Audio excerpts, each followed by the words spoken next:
You're tuned into WestLINK.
Joining our gathering today is Pastor Shawn Ellis, and some of us know him as the associate pastor of the Apple Creek Church family, but not everyone may know that before being hired by the Ontario Conference, he was a toxicologist and the president of an environmental consulting company.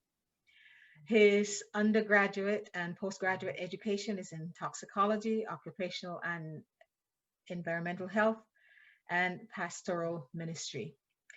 He and his wife Leanne are parents of 3 children, and we're happy that he's able to join us today.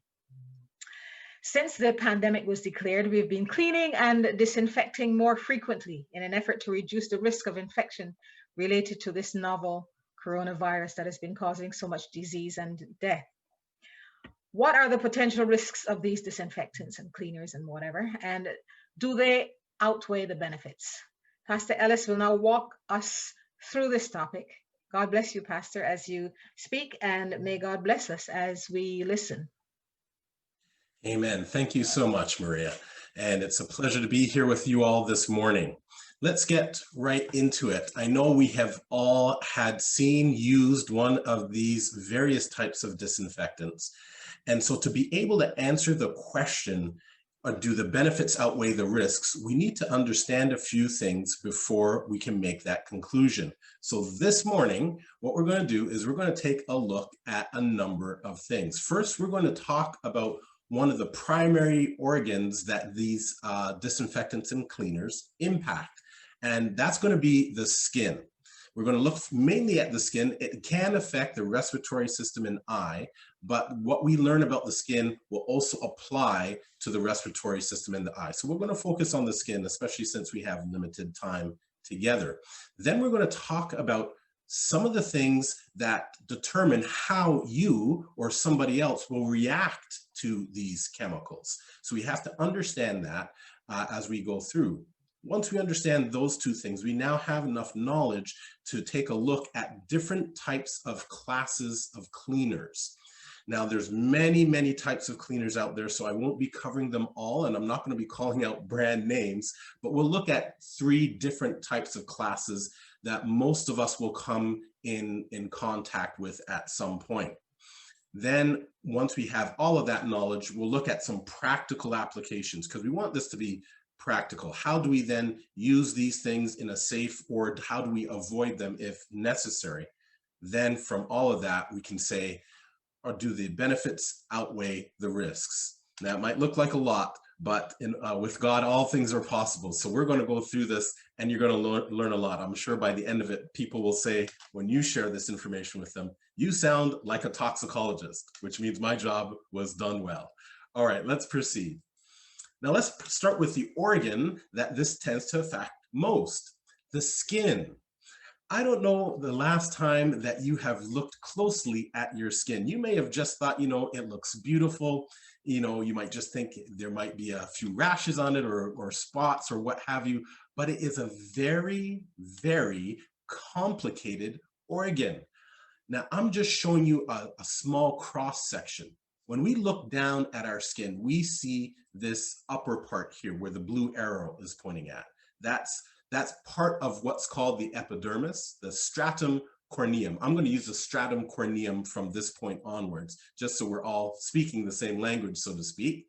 So you have those upper layers, and then in the middle, the red zone there, that's called the dermis, that's deeper. And then you have blood, a range of blood vessels and fat. Now, I say this because it's a super complicated organ. You know, it's a large organ. If you were to take all the skin off of our bodies, it's about 2 square meters, 21 square feet, which is about the floor space of a small bathroom in a hotel, or if you have a small bathroom in your house, it will probably be about that square footage on the floor. So that's pretty big when you think about it. Now, I deal with a lot of young people, and they'll sometimes tell me about a movie called Iron Man, this person that wears this metal suit that can do these amazing things. And I would tell them, you know, that suit is nothing in comparison to the complexity of skin. Our skin has pressure sensors in it. It has motion sensors in it. It has the ability to produce oils to keep our skin soft. It's made up of fat of different types to keep our skin movable and soft. It has the ability to even create hormones, and it's essential in the production of vitamin D. And it has even 2 different types of systems that can break down chemicals that you would find in the liver. All of that in not even millimeters, micrometers, 1,000 times smaller than a millimeter of your skin. That's amazing. That is what God has made. And so, as I mentioned here, as you can see on your screen, different functions, helps us to regulate temperature as well. And of course, it is our first line of defense. It actually does protect our internal systems from different types of bacteria that's too large to penetrate the skin, as well as other things as well. So this is our skin, but when it comes to it being affected by disinfectants, there's 2 large classes that can cause effects, that these substances can cause effects. And they're called dermatitis, a complicated term for different types of rashes and different skin reactions. And there's largely 2 types, one called irritant dermatitis. And irritant dermatitis is basically when the substance is on the skin, because of the nature of the substance, it interacts with components of the skin. And we're going to see that as we go through. And that will cause a rash or swelling or what have you. The other one that can be more severe and potentially life-threatening is called allergic contact dermatitis. Now, in allergic contact dermatitis, that's where the substance not only interacts with the skin or the stratum corneum, which is the upper level, but it can go deeper into the lower level, the dermis, and into the bloodstream. And when it gets into the bloodstream, it interacts with our immune system. And sometimes it could take just one exposure, or it could take a multiple. But what happens is the immune system then starts to overreact. And that's where you can have life-threatening responses, where the throat might close up, or you might have a rash that just comes out all over your body. Think of like a bee sting.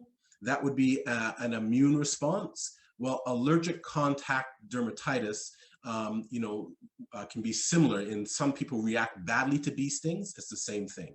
So irritant dermatitis has more to do with how much you use and what type you use, but allergic dermatitis has to do with how your immune system responds to it. And so that gives us a really good segue into talking about reactions.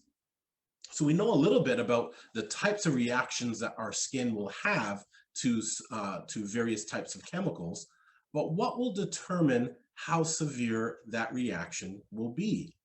Well, in toxicology, as well as in academics, they use something called a bell curve. Now, for those of you that have had bad experiences in school with the bell curves where your marks have been moved down or up, that's okay. We're not looking at that today, but we are looking at it from a toxicological perspective.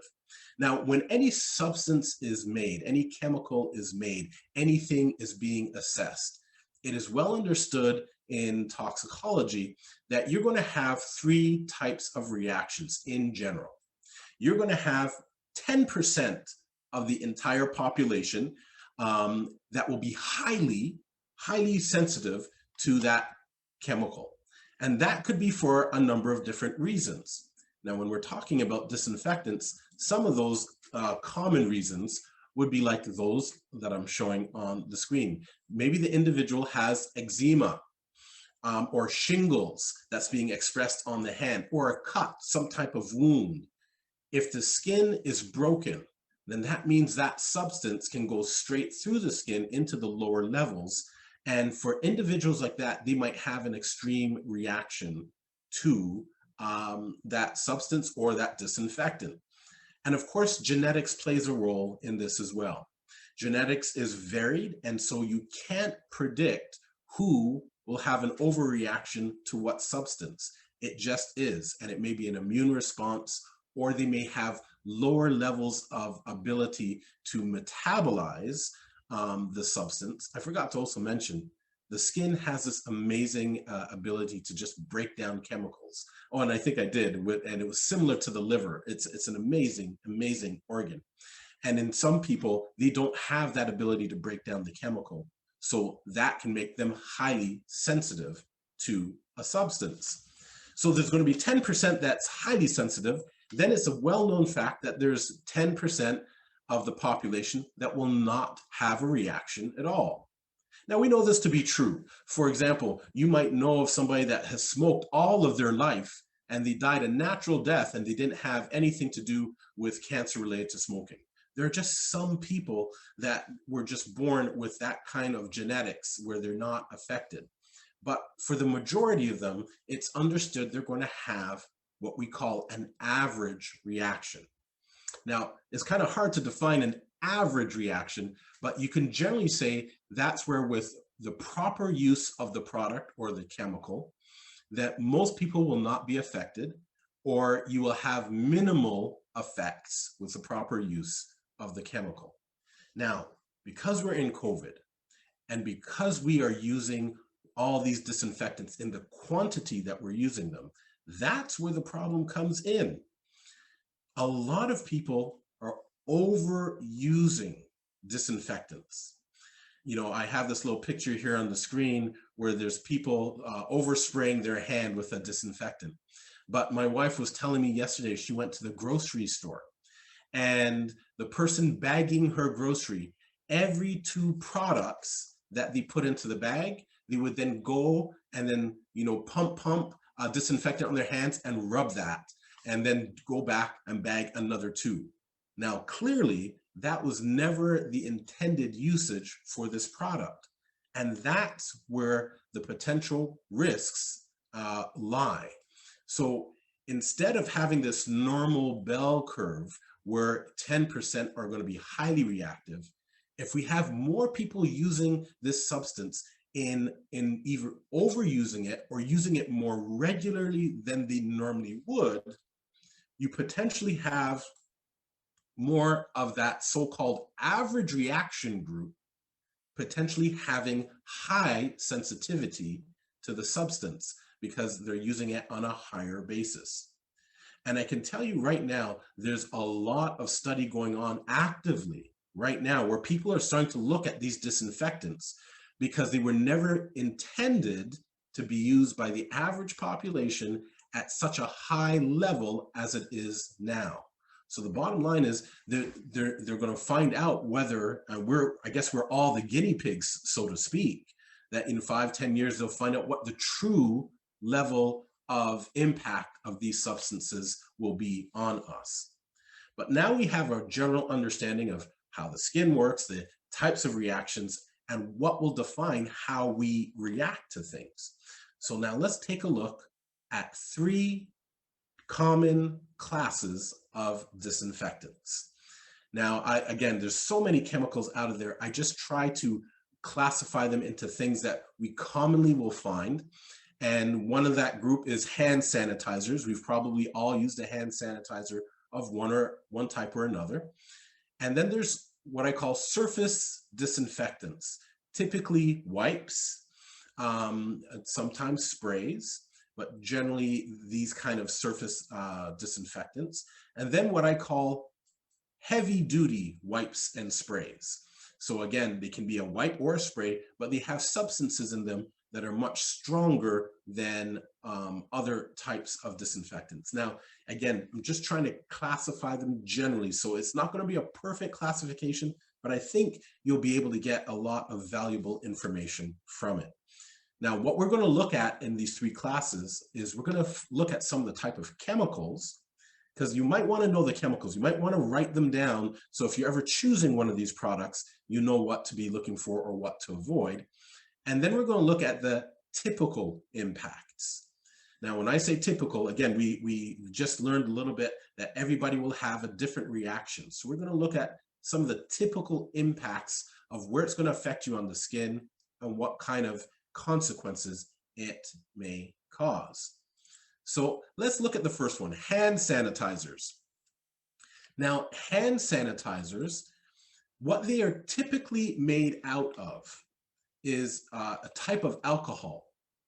You can either have ethyl alcohol or isopropyl alcohol, or we would call that rubbing alcohol. Ethyl alcohol, also known as ethanol, which is the main component in drinking alcohol.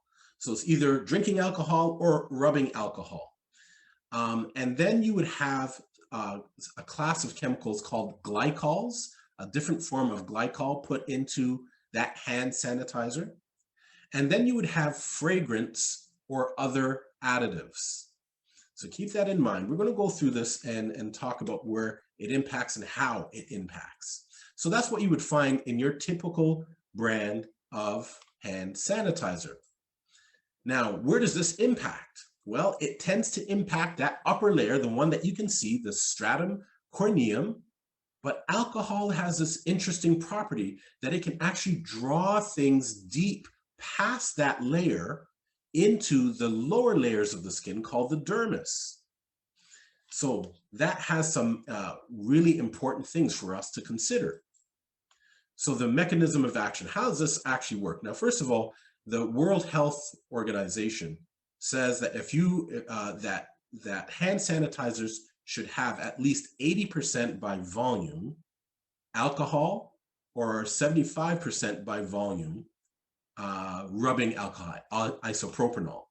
That's pretty high amount. So remember, we're talking about a substance that can go through the upper level of the skin and draw things into it. Now, how does the hand sanitizer affect the skin? Well, what it does is alcohol actually dries out membranes. It will break down the fat through drying that upper level, that stratum corneum, because you have little bits of fat in your skin, upper levels of your skin, as well as the lower level of your skin as well. And so it will dry that out. But as I mentioned, it will also pass through that upper level and into the deeper levels of the skin. Now, that drying action is what makes it good at killing bacteria and things like that, because it will dry out the walls of the bacteria, essentially killing it. But that's not so good for our skin, because it can actually, all that drying can actually start to damage the skin. And if you've ever had dry skin, you know it can have mild itching or burning. You might scratch more. In worst cases, you can actually have a rash breakout. Now, is alcohol an irritant contact? Can it cause irritant contact dermatitis? Yes. But the studies have shown that it will not cause allergic dermatitis. So that's good news. But here's where the bad news comes in. Because it is pulling in the substances through the skin, and I've mentioned this a few times because I want us to be aware, we don't know what the impacts are of all those fragrances and other additives. So for some people, they have an allergic reaction to hand sanitizer, and I'm saying an allergic one, so that's allergic contact dermatitis. It's not because of the alcohol, it's often because of the fragrances that they put in. So, you know, you want to be mindful of that. If you're buying a product of that nature, you want to try and keep away from any fragrances, because it really doesn't help the product and it really doesn't help you, because if you're not aware whether you have that allergic reaction or not, you may develop it because it's pulling it straight through the skin. The other factor is that the weather can also play an impact on the use of hand sanitizers. We talked about how alcohols kind of dry out the skin. Because of that, that's why they add the substance called glycol. Glycol is a chemical that tries to hold on to water. So our skins don't get fully dried out. The glycols hold on to water and make our skin, or tries to make our skin, feel relatively moist. But we're now heading into winter season, and the air in our homes are going to be very dry. So now we run the risk that there may be more people that have irritant contact dermatitis. Their skin gets dried out so much that they start getting rashes, maybe some hives, other kinds of reactions from the irritant properties of this substance and its regular use. So that, in a nutshell, is hand sanitizers. Now, I will give time for questions, so hold on to your questions, make note of them. But we're going to move on to the next class. And the next class is, I call surface disinfectants, chlorine-based surface disinfectants. Now, chlorine-based surface disinfectants is made up of sodium hypochlorite. That's what gives chlorine that strong smell, and a little bit of sodium hydroxide, and that's a byproduct of the chlorine.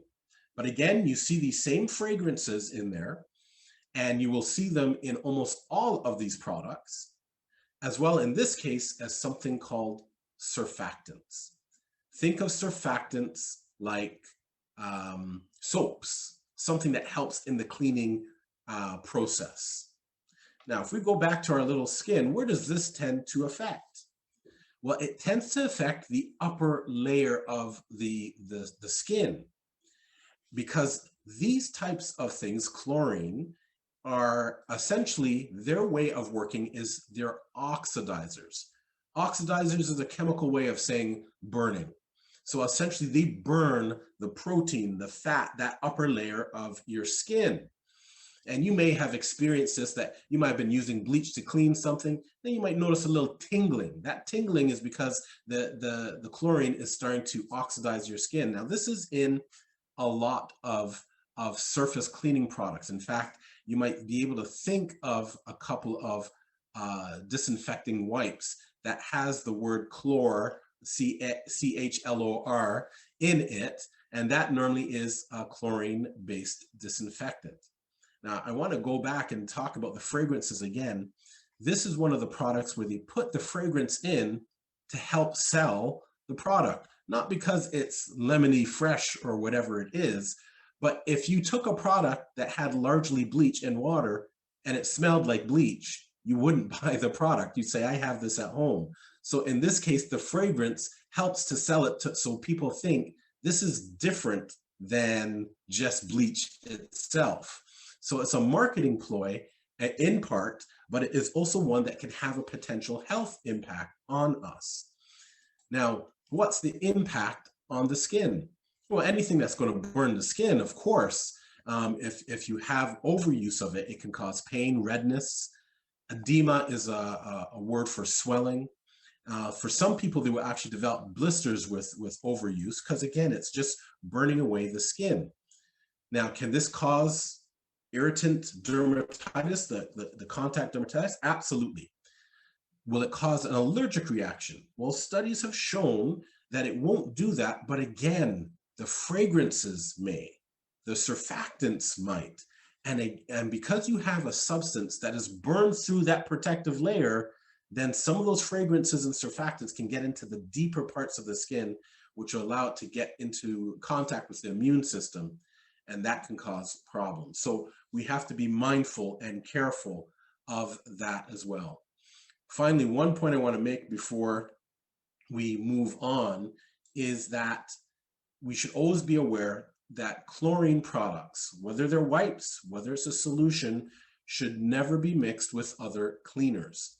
The majority of household cleaners you have in your house, if you mix it with chlorine, it will actually form a form of chlorine gas, which will burn the respiratory system, the eyes, and is actually, depending on how much you use, can actually send you to the hospital.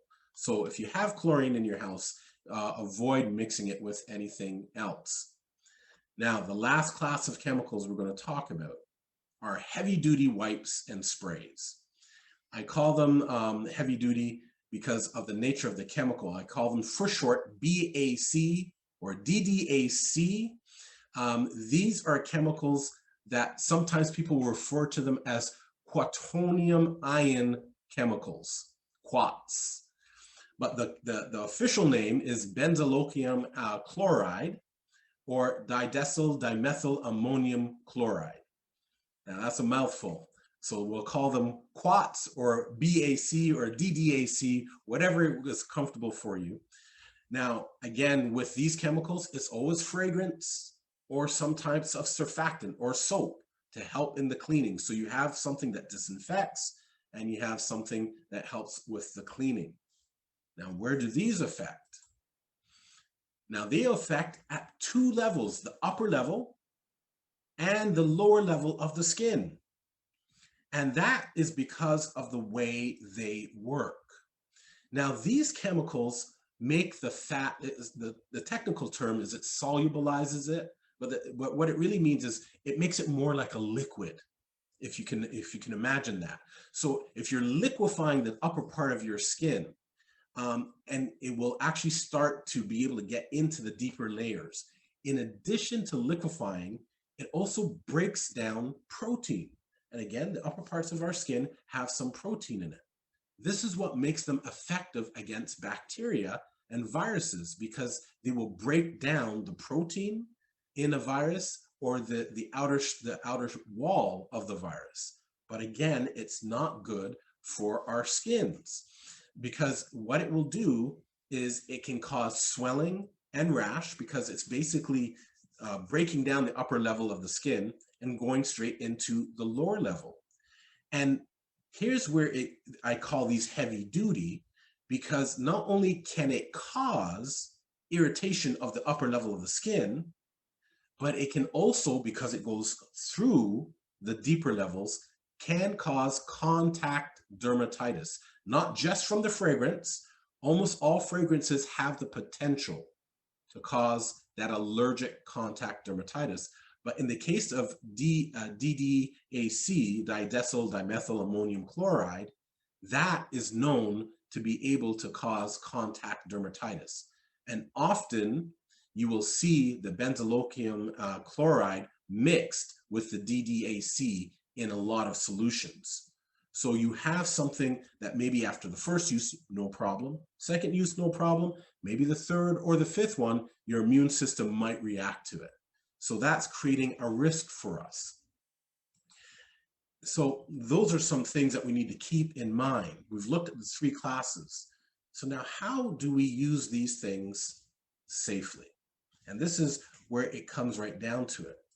When it comes to sanitizers, if you have any damaged skin because of whatever condition, or maybe you have a history in your family of people that have allergies to, let's say, citrus smells that are in a cleaning product or anything of that, I recommend that you just avoid sanitizers completely.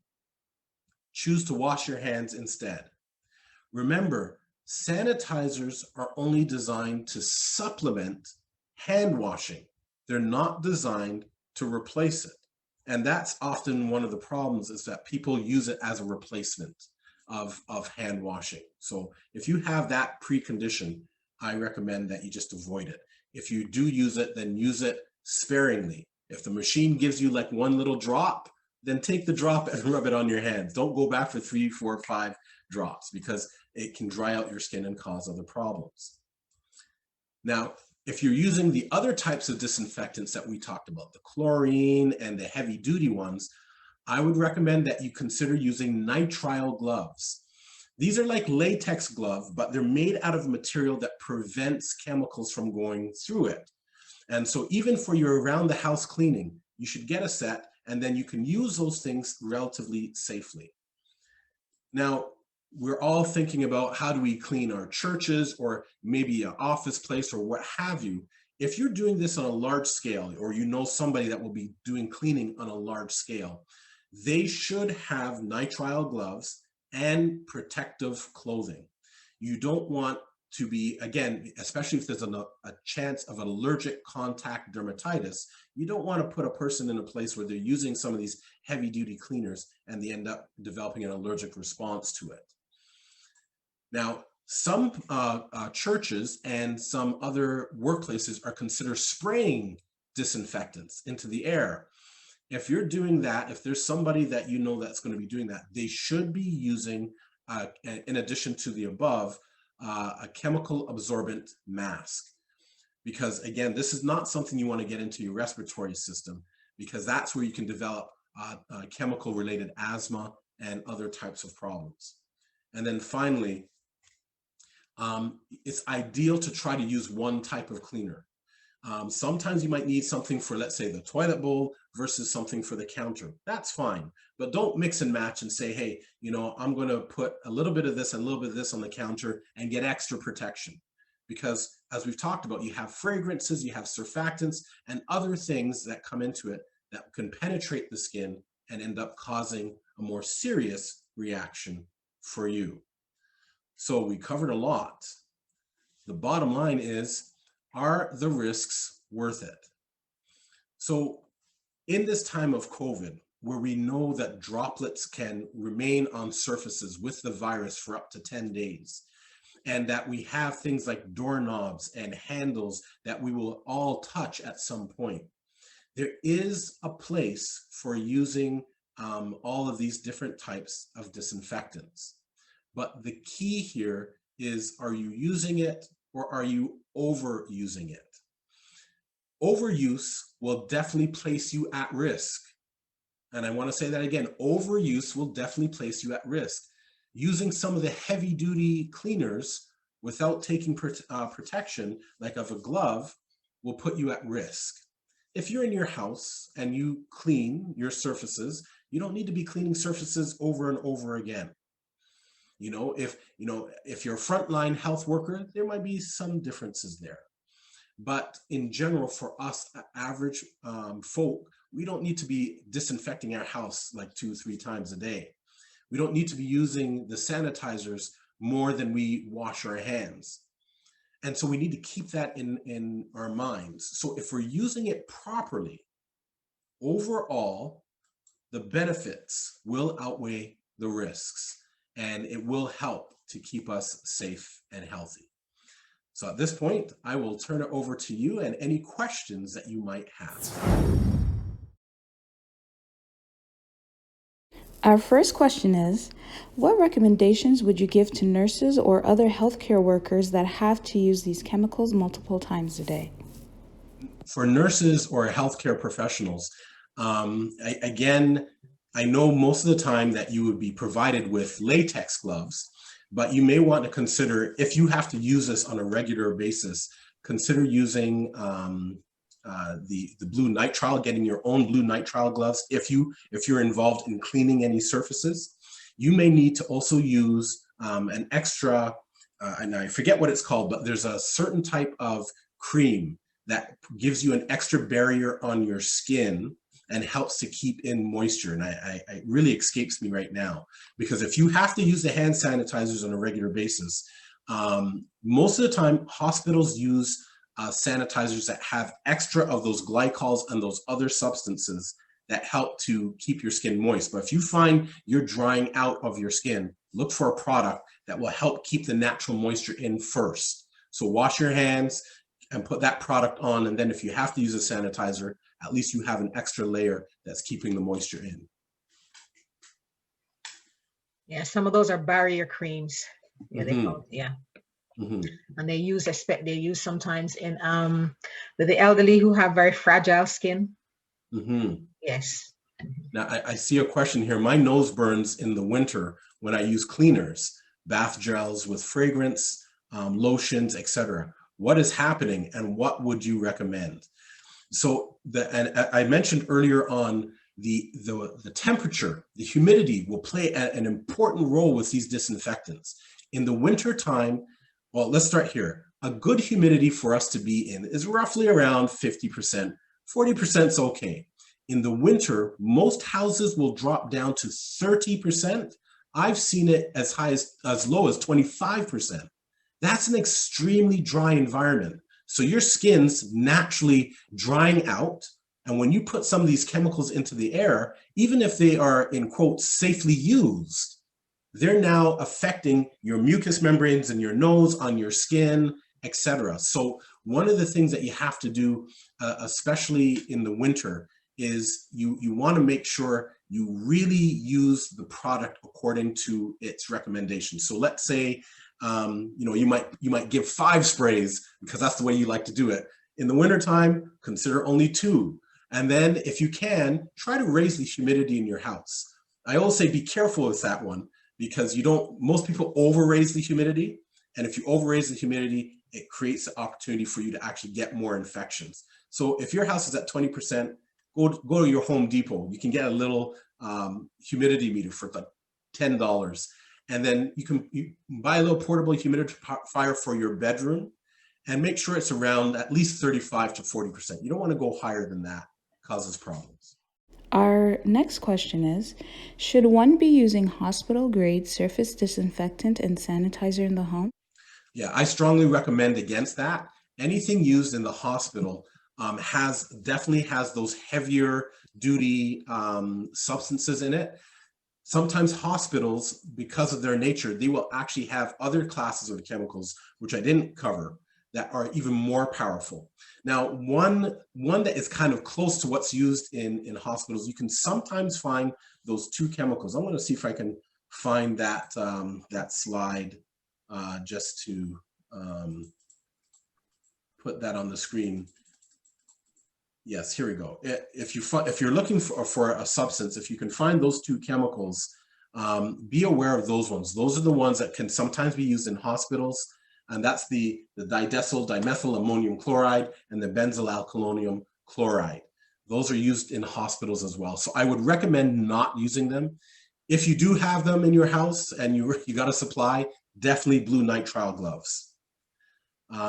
I had a question that I saw, does alcohol get absorbed by the liver or broken down by the liver? It absolutely does.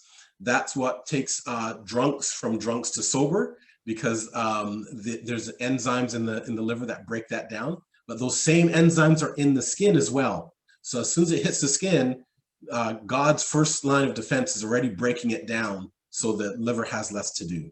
But again, you don't want to overuse it and tax any of your body systems. Can hand sanitizer cause skin discoloration?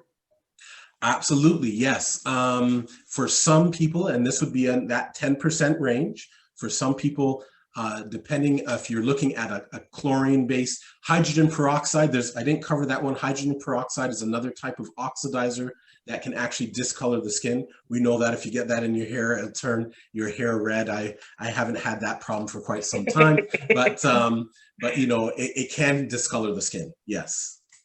How effective is hand sanitizer that is under 80%, like about 65%, and contains fake fragrance? Mm-hmm. So that's an important question. So with the way the Environmental Protection Agency of the United States and most other agencies define it, like the World Health Organization, is they talk about these sanitizers on use on hard surfaces. So on a hard surface, they'll say it will destroy 99.99% of bacteria after 5 minutes. Think about that. They're defining this according to hard surfaces. When we're doing this with our hands, that's not a 5-minute application. So it's going to reduce some of the bacteria for sure. But whether it's 65% versus 80%, 65% means that there's less of the alcohol, so less drying, but not much, because it's still going to have an impact. So, you want to go, if you really want the protective level, you want to go with what these organizations say. But then once you start to go below that, it's a little harder to really tell you how effective it's going to be. because most of the companies are using at that 72% or 80%, or they're adding something else in to do that other disinfection. Can inhaling hand sanitizers and heavy-duty chemicals cause any harm to our lungs and or other organs? The good news is any impact it has will not be long-term unless you're in that sensitive population and you have developed an allergic response. And nobody can tell that ahead of time, unfortunately. Generally speaking, if you're in contact with it, the most common reaction people might have is an initial cough. And if you're working with something like that and you just have that initial cough, it's enough that it's in the air, it's actually starting a burning reaction or irritant reaction. So that's telling you maybe you need to either have a mask on, or you're using it too much, or not to use it at all. So it will have a short-term effect of an irritant reaction for most people. Here's another question about the percentage, I guess in a different light. So before COVID, most hand sanitizers were 62%. Why is it so much higher now? Is it a play on the mind? Well, one of the things I quoted in the presentation is how the World Health Organization said that sanitizers should be at least, I think it was like 80% ethanol and 75% isopropanol, rubbing alcohol. And so because of the concern about COVID, most manufacturers now are moving their levels up so they can then advertise, according to the, EPA, according to the World Health Organization. So that's part of it too, because in this time, we want to have a sense of security. And if that says so on the product, then you're automatically going to feel more safe than if it says, this is better for your skin, for example, right? So how about fragrances in our everyday products that we use, such as lotions, soaps, detergents, etc.? Could they be harmful? And is it better to use fragrance-free products? Oh, I'm so glad that you asked this question. In my previous work, when I was a toxicologist, sometimes I'd be asked by a doctor to consult for a patient in their home. And absolutely, there is no reason we should really have fragrances in our products. Now, you might want to have some in your deodorant. All right, that's fine. But, like in terms of the lemony fresh smell in your house, or especially those plugins that you put that leave an odor in your house, those we should not, and this is my personal opinion, but I really don't believe that they serve any valuable purpose to our health. It's all about our sense of smell. And often the chemicals in those aren't like a natural product. They're designed intensely to distribute widely out throughout the house. And there are some people that develop reactions to them. So if you can, aside from your deodorant, try to limit how much fragrances you use. Which category would hydrogen peroxide fit into? Can it be used in place of alcohol? Mm-hmm. Yeah, you can use, not in a hand sanitizer, but you can use hydrogen peroxide. And in my classification, I would call it, it would fall under the chlorine, but it's not chlorine, but it's part of that oxidizer, because chlorine oxidizes burning. And so it would fall into that category as well. Only issue with hydrogen peroxide is, a couple of things. Generally, at the concentrations it's normally sold, you don't normally feel any reaction to it. So you can pour it all over your hands, you won't feel anything. Doesn't necessarily mean it's not burning. And second, it may actually discolor other things in your house. So you got to be careful of that too. But there's no problem with that as a substitute. Another question about different substances. It's now white vinegar. Is white vinegar effective in cleaning household surfaces? Yes, I'm glad that this was raised too. In a nutshell, vinegar is an effective cleaner and it will kill bacteria. It will not kill coronavirus. So that's something important to know. And on top of that, a lot of people like to mix their own concoctions. Now remember, it might work for you. It doesn't necessarily mean it's going to kill corona, and it doesn't mean that it's going to be safe for somebody else. So let's say, for example, somebody took grass and that was a great cleaner. Not saying it is, but they did that. It might work for you, but then the person that has grass allergy will break out in hives in your house. So you have to always keep that in mind if you're mixing and matching your own substances. It may actually cause a reaction. But vinegar is a good cleaner, not for corona. So our next question is there any truth to the notion that the virus does not remain on brass surfaces? For example, brass doorknobs, etc. This is a good one. It does remain on metal surfaces. Now, they say 10 days, but that's always under ideal conditions. We know it lasts more than a day if that surface is wet. There's only certain, like silver. Silver actually has a built-in property to it that's antibacterial static, and that may actually reduce the coronavirus. But it hasn't been studied because we're not putting silver in our doorknobs or our handles or things like that. So any kind of metal, just assume that it could carry or maintain corona on it. It would be quite expensive too. Yes, that's right. So I know you addressed this and maybe this person has missed it. So I'm gonna put two questions into one, and this would be our last question for me. So first is, can inhaling too much Lysol spray be harmful? And can hydrogen peroxide be used as a mouth rinse? Is there a healthier way to rinse? Let's start with the hydrogen peroxide. Hydrogen peroxide comes in different formats from your local pharmacy. And I would not recommend it because you won't feel it burning. But if you're using it as a mouth rinse, it is definitely burning the gentle membranes in your mouth, and it will affect your teeth and the gum line. So I would not recommend it as a mouthwash, especially if you don't know what the percentage is. If it's too high, it can really cause some issues there. Now, Lysol, quick story there. I was actually asked to consult for a major bank. Their employees were having problems. And when it all came and said and done, what I found out was that some of the employees were getting sick. This is before COVID, of course. Some of their employees were getting sick and they felt it was the air, the surfaces.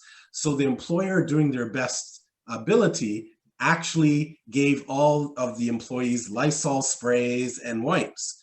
So of course, they used the Lysol sprays and wipes, and they put so much of the chemicals into the air, even though you didn't smell it, it was enough that it caused multiple sets of reactions in the individual. So in a number of the employees. So bottom line, if you're spraying a lot of Lysol spray, and I'm saying, we all have maybe a Lysol spray, you spray your garbage can. That's fine. But if you're like, oh, let me just go through the house, I would not recommend that unless you can open up and let it air out, or you want to spray a certain area that you feel was contaminated, because it can have an impact on you. Pastor Ellis, this has been rich. And I know we could go on for another 2 hours. I see there's a couple of other questions that may have been addressed earlier that maybe somebody missed. And I know some people have to rush off to Sabbath school, but I want to thank you so much. And if the others on the line want to join me by way of an electronic sticker or wave of the hand to thank Pastor Ellis for sharing with us today, please go ahead and do that. This was certainly an education. God bless you, Pastor, you and your family, your ministry. I don't know how to thank you for this. This has been very, very, very informative, very rich. Oh, it was my pleasure.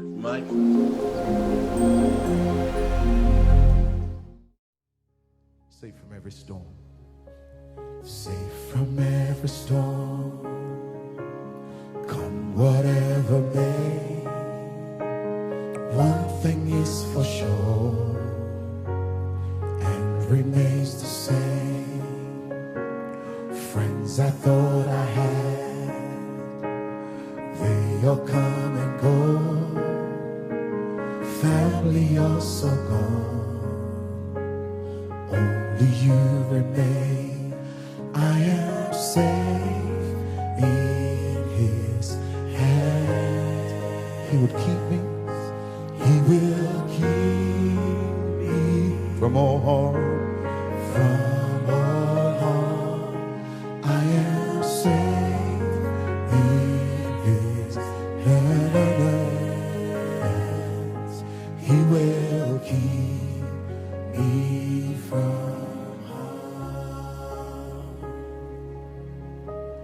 When the nights are cold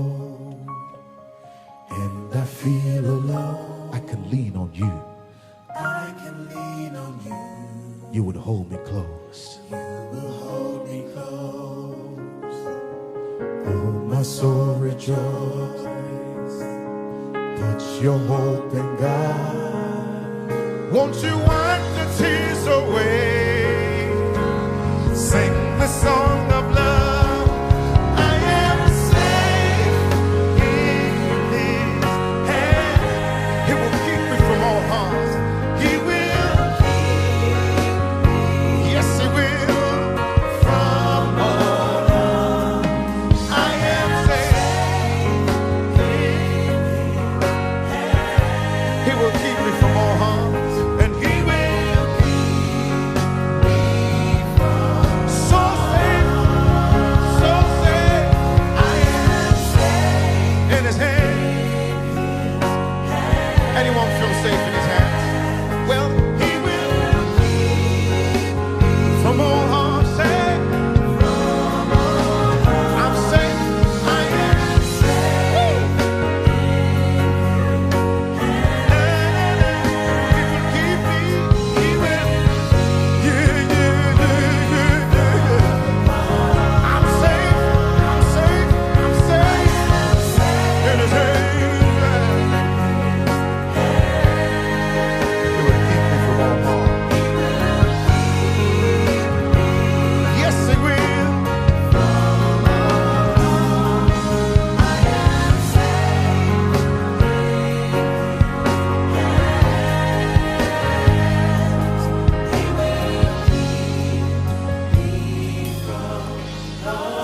We want to tell you, you are safe. You are safe in His hands. Whatever troubles you tonight, He will keep you. We know it to be true.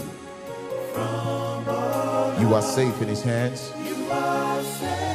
In His hands. He will keep you from all harm. London, if you believe it, say, I am safe in His hands. Say it.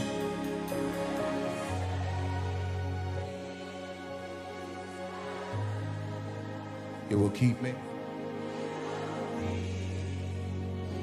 from all harm. From all harm. I am safe in His